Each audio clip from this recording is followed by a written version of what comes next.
एक राज्य में एक डाकू रहता था। डाके डालना, लोगों को मारना और उनके रुपए, बर्तन, कपड़े, गहने को लेकर वो भाग जाता था। पता नहीं उसने कितने लोगों को मारा, पता नहीं उसने कितने पाप किए। एक ही स्थान पर कथा हो रही थी। कोई साधु कथा कह रहे थे। बड़े बड़े वहां पे सेठ आए थे। डाकू भी गया। उसने सोचा कथा समाप्त होने पर रात्रि हो जाएगी। कथा में जो बड़े बड़े सेठ आए हैं वो घर लौटेंगे। उनमें से किसी को मौका देखकर मैं लूट लूंगा।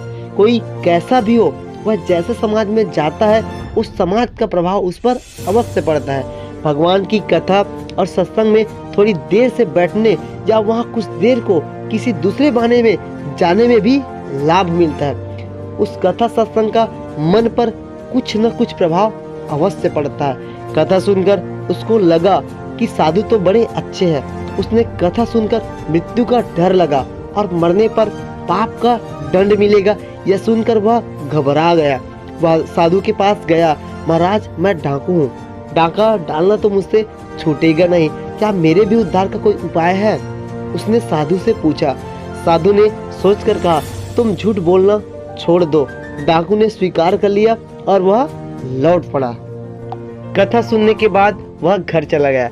डाकू ने राजा के घर डाका डालने का निश्चय किया। वह राजमहल की ओर चला। पहरेदार ने पूछा, कौन है आप? झूठ तो छोड़ ही चुका था। डाकू ने कहा कि मैं डाकू हूँ। पहरेदार ने समझा कोई राजमहल का सेवक है, पूछने से अप्रसन्न हो रहा है। उसने रास्ता छोड़ दिया और कहा, भाई मैं पूछ रहा था, नाराज क्यों होते हो? जाओ। वह भीतर चला गया और खूब बड़ा संदूक सिर पर लेके निकला। पहरेदार ने फिर से पूछा, क्या ले जा रहे हो? उसने कहा, राजमहल का जवाहरात है। पहरेदार ने पूछा, किससे पूछकर ले जा रहे हो? डाकू को झूठ तो बोलना नहीं था। उसने सत्य बोलने का प्रभाव भी देख लिया था। वह जानता था कि पहरेदार ने उसे राजमहल में भीतर जाने दिया, वह भी सत्य का ही प्रभाव था, नहीं तो पहरेदार उसे भीतर भला कभी जाने नहीं देता।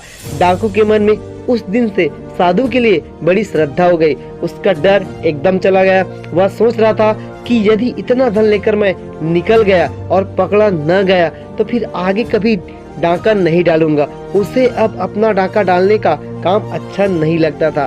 पहरेदार से वह जरा भी झिझका नहीं। उसे तो सत्य का भरोसा हो गया था। उसने कहा, डाका डालकर ले जा रहा हूँ। पहरेदार ने समझा कि कोई साधारण वस्तु है और यह बहुत चिढ़ने वाला जान पड़ता है। उसने डाकू को जाने दिया। प्रातः राजमहल में तहलका मचा। जवाहरात की पेटी नहीं थी। पहरेदार से पता लगाने पर राजा ने डाकू को ढूंढकर बुलवाया।